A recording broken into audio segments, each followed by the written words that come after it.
ಕಳೆದ 10 ವರ್ಷಗಳ ಬಿಜೆಪಿ ನೇತೃತ್ವದಲ್ಲಿ ಕೇಂದ್ರ ಬಿಜೆಪಿ ಸರ್ಕಾರ ದೇಶದ ಅಭಿವೃದ್ಧಿ ಹಾಗೂ ಸುರಕ್ಷತೆ ಮಾಡುವಲ್ಲಿ ಮುನ್ಸೂಚನೆಯಲ್ಲಿ ಇರುತ್ತದೆ.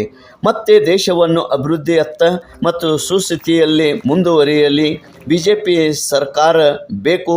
ಪ್ರಧಾನಮಂತ್ರಿ ನರೇಂದ್ರ ಮೋದಿಜಿ ಮತ್ತೊಮ್ಮೆ ಪ್ರಧಾನಮಂತ್ರಿ ಆಗಬೇಕು ಮತ್ತು ಚಿಕ್ಕೋಡಿ ಲೋಕಸಭಾ ಕ್ಷೇತ್ರದ ಬಿಜೆಪಿ ಅಧಿಕೃತ ಅಭ್ಯರ್ಥಿ ಅಣ್ಣಾಸಾಹೇಬ್ ಜೊಲ್ಲೆ ಇವರಿಗೆ ತಮ್ಮ ಅಮೂಲ್ಯವಾದ ಮತ ನೀಡಿ ಎಂದು ಸಚಿವೆ ಶಶಿಕಲಾ ಜೊಲ್ಲೆ ಅವರು ಇಂದು ಹರ್ಗಾಪುರಗಡದಲ್ಲಿ ಸಭೆಯಲ್ಲಿ ಮತಯಾಚನೆ ಮಾಡಿದರು.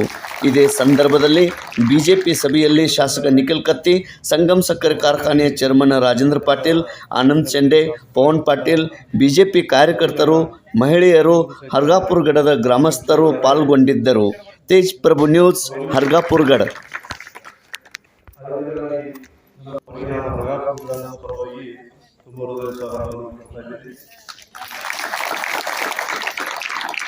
ಅದೇ ತೆರನಾಗಿ ನಮ್ಮ ಹುಕ್ಕೇರಿ ಮತಕ್ಷೇತ್ರದ ಜನಪ್ರಿಯ ಶಾಸಕರಾಗಿರುತ್ತ ನಿಖಿಲಣ್ಣ ಕತ್ತಿಯವರು ಸಹಿತ ಆಗಮಿಸಿರುತ್ತಾರೆ.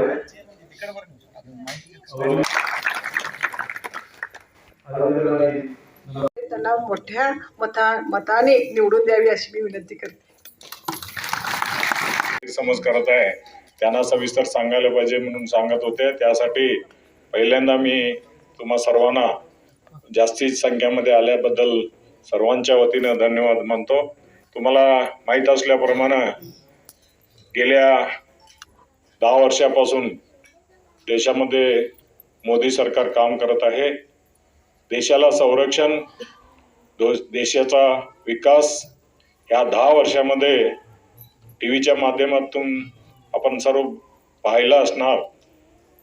गेल्या 70 वर्षाला जर तुलना करून बघितलं तर ह्या 10 वर्षामध्ये अटल बिहारी वाजपेयी असताना 2004 मध्ये काय चौपदरी रस्ता झाला होता, त्याच्यानंतर आता 6 पदरी करायला लागले मोदी सरकार.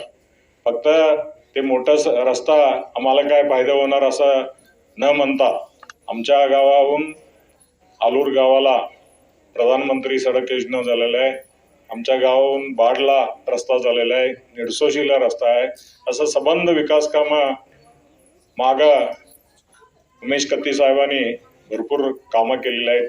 तलाव भरणी योजना केलेल्या आहेत, नळ पाण्याची योजना केलेल्या आहेत. इथं जे वडील माझे ताई समान लोक आहेत त्यांना माहीत आहे, पूर्वी एक घराण्यातला पाळी प्रकार आहे, नवरा बायको पाणीच आणत होते संध्याकाळी, होय की नाही? आणत होता का नाही? आता तसं नाही आहे. चावी घरला, प्रत्येकांच्या घरला चावी पाणी येत आहे. आम्हाला पूर्वीच्या पाण्याचं अडचण भासत नाही. अण्णा आहेत. अण्णांचं चिन्ह काय आहे? कमळ. आपले प्रधानमंत्री कोण आहेत आणि परत कुणाला करायचं आहे? Very good. ಏನು ಹೇಳೋ ಅವಶ್ಯಕತೆನೇ ಇಲ್ಲ. सांगायचं काही गरज नाही आहे. तरी देखील मी एक विश्वास देऊन जातो इथं. कारण बघा, हे परिसरमध्ये आलो आणि अण्णांच्या घरात आल्यानंतर तुम्ही सगळे खूप पुण्य केलंय. एवढं डोंगरावर बसलाय आणि इतकं सुंदर वातावरण तुमचं आहे.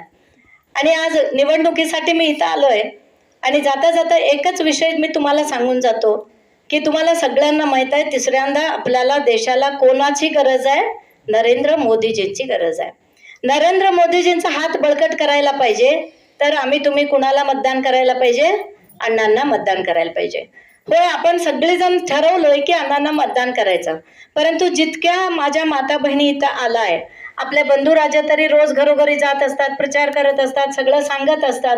परंतु जे काही माझ्या माता बहिणी आलाय, अजून कोण आलं नाही, त्यांना 2 दिवस तुम्ही सांगायला पाहिजे. सांगता नक्की? पक्का? तर सांगता हे विश्वास मला देखील आहे. परंतु एक सांगायचं की अण्णांना मतदान करा, मोदींना मतदान करा, भाजपला मतदान करा म्हटलं तर एकेकांना कळत नाही चिन्ह काय आहे. बरोबर आहे? म्हणून आपण सर्वांनी काय समजून सांगायचं, कमळ कमळ कमळ कमळ हे रोज 2 दिवसात बायपाठ झालं पाहिजे. सगळ्यांच्या मनामध्ये कमळ हे बसलं पाहिजे. म्हणून कमळाच्या समोरचं बटन दाबा ह्या पद्धतीनं तुम्ही सगळ्यांनी सांगायला पाहिजे. सांगता नक्की. आणि मी एवढा विश्वास देतो की तिसऱ्यांदा मोदी प्रधानमंत्री होणार ह्याच्यात काही शंका नाही आहे. दुसऱ्यांदा तुम्ही परत अण्णांना खासदार करणार ह्यात पण काही शंका नाही आहे. कारण गेल्या वेळेला पहिल्यांदा ज्या वेळेला खासदारकीच्या निवडणुका झाल्या, अण्णा निवडून आलं, त्याच्यामध्ये हुक्केरी मतदारसंघातून 32,000 लीड तुम्ही आमच्या अण्णासाहेबांना दिलाय आणि ह्या वेळेला देखील देता हे मला विश्वास आहे.